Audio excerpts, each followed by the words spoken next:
Eggwanga Uganda limaze okubeera nga mu kaseera kano liyingira okubeera nga lyeraliikirira okweraliikirira okususse kubanga abantu kati beebuuza nti ndowooza endwadde eno yajja mu ggwanga oba yajja mu nsi erabika tegenda kubeera ng'ekoma kati ate nga mu kiseera kino nga mumanyi bannayuganda bambi mu kaseera kano tuli mu mayumba, buli muntu ali mu nnyumba, abasinga obutini ennyo bagezaako kufuluma ate abalala abafuluma ne bagezaako okubeera nga bagenda okubako kye bayiiya nabo bwe bagenda okuyiiya gye bagenza okukiyiiya nakyo tekikyaliyo kubanga tewakyali bantu bayingira kibuga ate n'ayingira ekibuga n'agezaako okubeera ng'alina kyakola akubibwa miggo ate nga ne gavumenti tekyalina kyakukola okugyako okubeera nga egezaako okubeera nga egumbulula abantu babeere nga badda mu mayumba n'okubeera ewaka n'abantu baabwe. Mpozzi amawulire agaliwo ag'ennaku agongedde okubeera nga gatweraliikiriza kwe kubeera nti abantu 4 bamaze okubeera nga mu kaseera kano bazuulibwa nti balina obulwadde buno obwa COVID-19.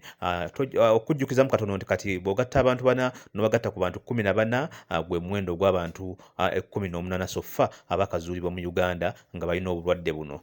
Kigambibwa nti abantu bano abana abalala be bamu ku bantu abaava mu nsi y'e Dubai abawerera ddala 197. So abana ku abo nabo bamaze okubeera nga bazuulibwa nti balina obulwadde buno. Abantu mpozzi ku mbeera eriwo mu kaseera kano bagezaako kubeera nga abamu badduka ekibuga Kampala mpozzi basobole okubeera nga badda mu byalo naye nga kwegamba n'embeera y'okudduka mu kibuga si nnyangu nnyo kubanga n'entambula yafuuse ekizibu. Okugerezaako katono olunaku lw'eggulo okuva e Busega waliwo abantu abadde baagala okubeera nga badda mu kyalo Emitiyana naye nga tewali mmotoka ebatambuza, tewaliwo bodaboda ekkirizibwa okubeera ng'etambula kutikka muntu. So ekyabaddemu nti waliwo ababooda abawalaze empaka n'okubeera nga basazeewo okubeera nga bavuga abantu ab'enjawulo ng'omuntu omu bamuggyako emitwalo 8 okuva e Busega ku rawundi okumutuusa Emitiyana ate nga mubeera abantu 2 nga abatisse nga bajjako emitwalo 12. Kigambibwa nti okuva e Kampala okutuuka e Masaka bakuggyako emitwalo 5 ate omuntu agenda embalala bamuggyako emitwalo egiri wakati we10 n'emitwalo 12 kubanga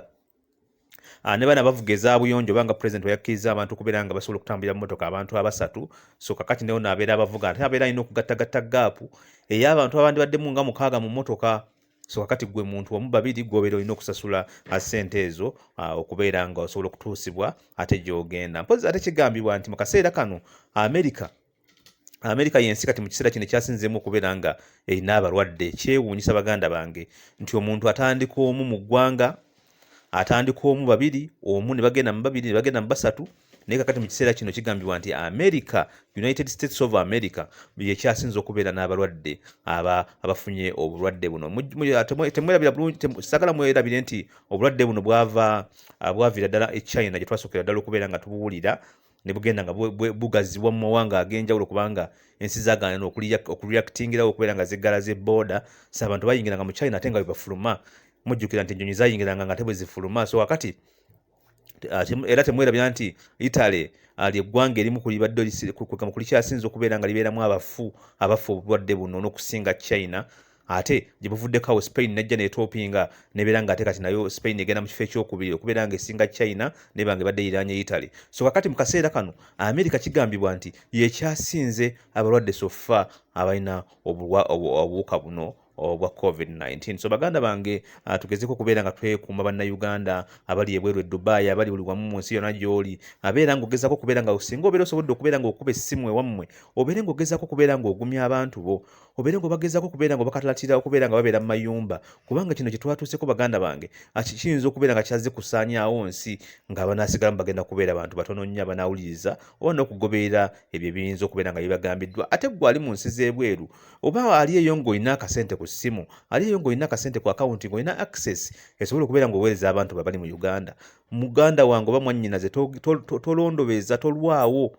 abantu bali bubi mu Uganda kubanga njagala mujjukire nti Uganda wano omuntu akola mmere ya leero tugenda kugyala ki olwaleero. So kakati bw'abanga amaze ewiiki ewera nnamba nga wallahi tayingiza wadde 10 abaana bammwe bemwaleka eno baganda bammwe bemwaleka eno bamama bammwe bemwaleka eno bajjajja bammwe bemwaleka eno bajjajjammwe bagenda kubeera nga bafa enjala nga talina ssente zigula kintu. At least omuntu wabeeramu n'akasente asobola okufuluma omu n'atambula ku kyalo okwo n'agenda n'asuubula ebintu n'abiteeka mu nnyumba abantu bammwe ne basobola okubeera nga bafuna ekyokulya. Bw'oba olina ssente muganda wange tolondobeza kubeera nga ate ogitereka ate ojjuse oluvannyuma nti senga essente zino ze nalina naziweereza abantu bange e Kampala oba naziweereza abantu bange e Uganda kubanga e Kampala nga bimanyi baganda bange embeera si nnungi nnyo eno tewali ayamba at least mwabamu munsize mulimu muyinza okubeera nga mufuna ku buyambi mu mbeera ey'enjawulo oba kale n'atafunye nga wasobola okubeera nga ositookinga emmere n'oteeka mu fridge naye kakati wano mu Uganda n'amasannyalaze gakusasula omuntu ogenda kubeera otya nga ebintu ogenda bisitookinga otya bibeere nga bisobola okuwangala okubeera nga bibaliisa okumala akaseera kawanvu so bannange embeera